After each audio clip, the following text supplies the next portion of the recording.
Falaremos hoje sobre o capítulo 13, os holandeses no Brasil.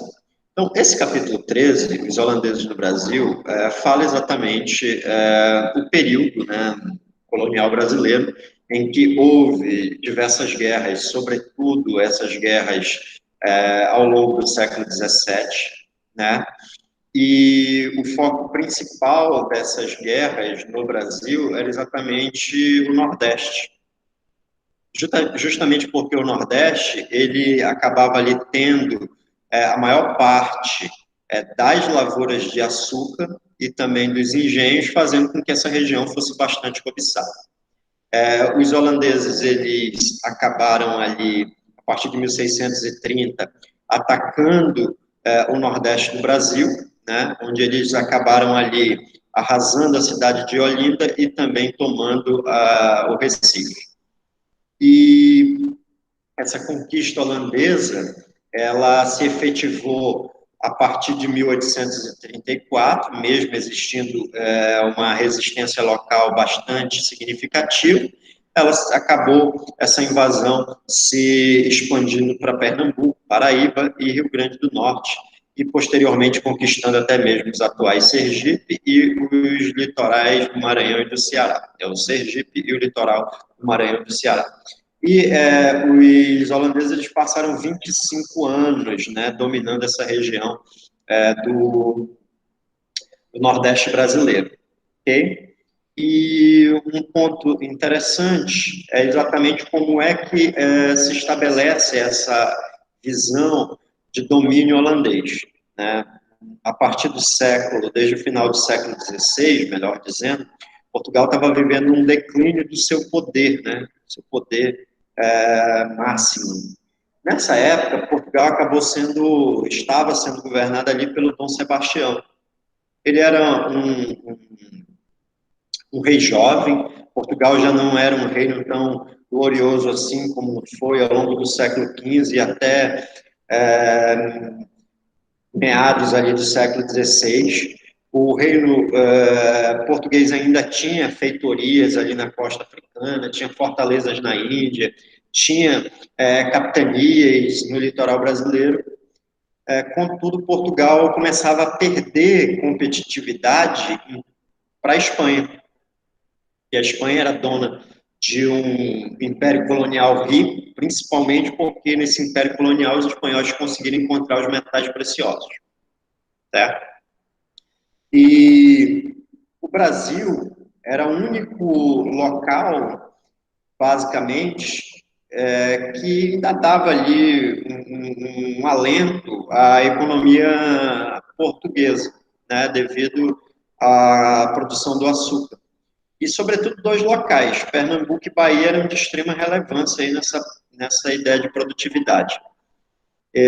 No Oriente, os portugueses eles já passavam dificuldades, porque a fortaleza de Diu, na Índia, ela tinha sido cercada pelos muçulmanos por diversas vezes, né, e só não caiu em poder dos muçulmanos exatamente porque os portugueses, em certa medida, eles acabaram ali por fazer uma forte resistência aos muçulmanos.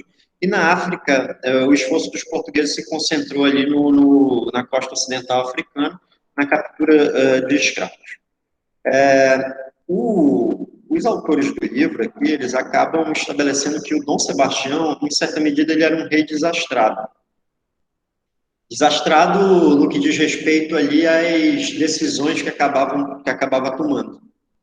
O Sebastião, Dom Sebastião, ele acabou se tornando rei de Portugal em 1557, né? Ele tinha apenas 3 anos de idade, ele não assume o poder imediatamente, porque ele não tinha idade para isso. E quem acabava governando era a rainha, né, a dona Catarina, e depois o tio-avô dele, o cardeal Dom Henrique.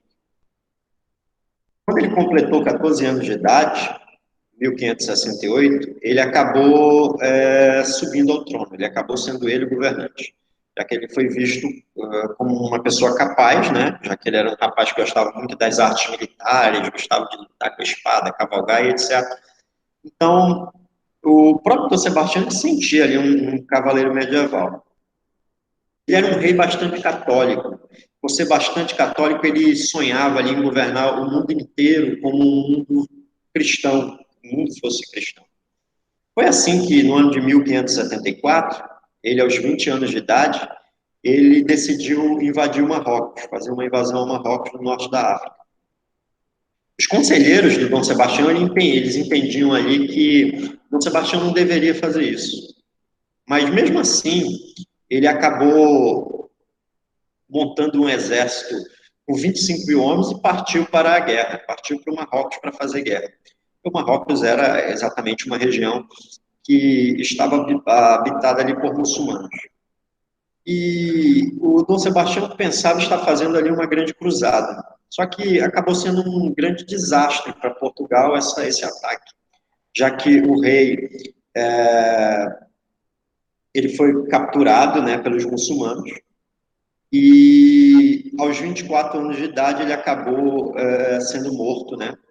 Ele estava entre os milhares de mortos que os muçulmanos acabaram atacando, certo? Então, o que acontece é que Portugal fica sem um herdeiro direto ao trono, já que o Dom Sebastião não teve filhos. E aí quem acaba sendo a pessoa mais próxima é exatamente o Dom Henrique. Só que o Dom Henrique ele era sacerdote da igreja e ele tinha uma idade já bem avançada. E acabou que a igreja não permitiu que ele se despojasse dos votos, né, o voto ali de castidade, e, consequentemente, ele não pôde ter filhos. Ele acabou morrendo 2 anos depois, né, em 1580, e como não havia herdeiros, a pessoa mais próxima era exatamente o rei da Espanha, Filipe II. E, nesse sentido, no final do século XVI, o Filipe II ele acaba assumindo o trono espanhol e o trono português, certo? E logo no início desse movimento de união entre Portugal e Espanha em torno de um rei, ele fica conhecido como União Ibérica. Inicialmente, essa união ela vai agradar muito a nobreza portuguesa, porque a Espanha ela estava muito poderosa, né? E, diante disso, o próprio Filipe II, para manter as aparências, ele assume o trono português não como Filipe II, mas sim como Filipe I. Então, ele é Filipe I para Portugal e Filipe II para a Espanha. E aí ele passa a ser o governante do maior império colonial durante o século XVI e XVII. E aí começa também, nesse processo da União Ibérica, a expansão territorial basicamente no Brasil, na região do Brasil, já que os portugueses, mesmo assim, eles acabaram dominando aqui a região do Brasil em nome da coroa portuguesa. Então, eles começaram a desbravar o sertão, que é exatamente o local não habitado, né? Eram terras ali a serem exploradas. E nesse processo, um grupo que ajudou muito nesse processo de expansão foram exatamente os bandeirantes. Então, haviam dois tipos de bandeiras, né? As entradas e as bandeiras. As entradas, elas eram patrocinadas pelo governo, né? Pela coroa. Era a coroa que investia ali nesse processo das entradas, onde essas entradas ali elas buscavam guarnecer o território, mas também elas buscavam metais preciosos. Já as bandeiras, elas eram feitas por particulares, elas não eram organizadas pela coroa. E a maioria das pessoas que acabavam participando dessas bandeiras eram mamelucos, ou seja, filhos de portugueses com indígenas, né? Então, esses mamelucos, eles conheciam bem a selva, eles falavam a linguagem geral, o tupi. Então, tudo isso ajudou para que eles tivessem um maior conhecimento da localidade, que pudessem, em certa medida, prosperar nesse processo de expansão. Esses mamelucos, eles partiam em busca de quê nessas expedições? Ouro, pedras preciosas, mas também eles buscavam indígenas, justamente para vender, para capturá-los, né? E vender esses indígenas ali como escravos no litoral brasileiro. Então, aqui a gente tem uma representação nessa imagem, né, que mostra bem os indígenas sendo utilizados aqui como escravos, né, nessas ações aqui dos bandeirantes. Uma outra ação importante aqui desses bandeirantes, podemos dizer assim, foi exatamente a dominação do Maranhão, né, a conquista do Maranhão. Já que o que ocorre? Os franceses invadem o Maranhão em 1612 e são exatamente os portugueses, liderados pelo Matias Albuquerque, é que fazem ali o processo de expulsão, né, dos franceses do Maranhão em 1615. Outro ponto importante é esse mapa aqui, que demonstra bem o processo, né, dessas expedições, tanto das bandeiras de busca de ouro, que são essas em verde, né, saindo de São Paulo, estabelecendo aqui na região de Minas Gerais e também do Mato Grosso, né, e as bandeiras de apresamento de indígenas, que vão até o Rio Grande do Sul, passando aqui também pelo Mato Grosso, chegando até a região da Amazônia, né? Então, são essas expedições aí que vão acabar se estabelecendo. E foi no contexto dessa União Ibérica que os holandeses eles passam a olhar para o Brasil, podemos dizer assim. Porque o que ocorre é o seguinte: quando Filipe II ele assumiu o trono em 1556, ele começou a agir como mão de ferro. E os Países Baixos, onde, que são também a Holanda como província principal, começou a se descontentar com o governo do Filipe II, justamente porque ele aumentou os impostos, ele aumentou as perseguições religiosas contra a população, né? E também havia uma intolerância religiosa significante, porque os holandeses, na sua maioria, o que eram eles? Eram protestantes, tinham se convertido ao protestantismo. Então, a partir de 1568, essas províncias dos Países Baixos, elas se revoltam contra a Espanha, elas provocam uma guerra, essa guerra vai durar 80 anos, e aí no ano de 1579, esses Países Baixos, Bélgica, Luxemburgo, Holanda, eles acabam liderados ali pela Holanda, conseguindo a sua independência, né, e a Holanda se transformando em uma república. No ano de 1604, os holandeses acabaram criando ali a Companhia das Índias Orientais. Essa Companhia das Índias Orientais, ela tinha como principal objetivo atuar na região do Oceano Índico, tomando diversas feitorias dos portugueses. E o que isso significa? Para que a partir daí os holandeses fossem eles aqueles indivíduos que fariam o comércio das especiarias. Certo? Em 1621, os holandeses eles criaram a Companhia das Índias Ocidentais. E essa Companhia das Índias Ocidentais não era mais para atuar no Oceano Índico, mas sim no Oceano Atlântico. Objetivo: assaltar frotas espanholas, né? E também conquistar as capitanias açucareiras de açúcar do Brasil. Então, esses eram os objetivos. Em 1624, os holandeses eles acabam atacando a Bahia, né? Contudo, eles foram repelidos, né, pela população local, e eles não conseguiram dominar.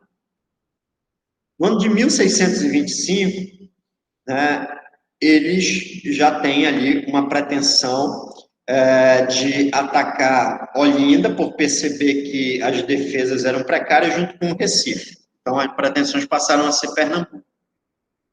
No ano de 1630, os holandeses eles chegam ao litoral pernambucano, com cerca de 67 navios e 7 mil soldados bem armados.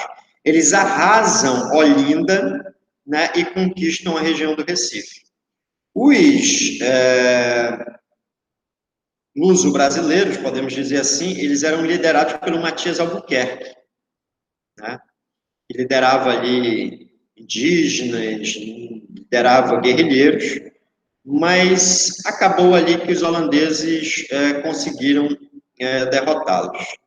E um dos grandes destaques do exército do Matias Albuquerque Dias, que ele era um negro, né, que acabou se tornando um soldado de grande relevância, né, nessa, podemos dizer assim, nessa resistência luso-brasileira à invasão holandesa, tá?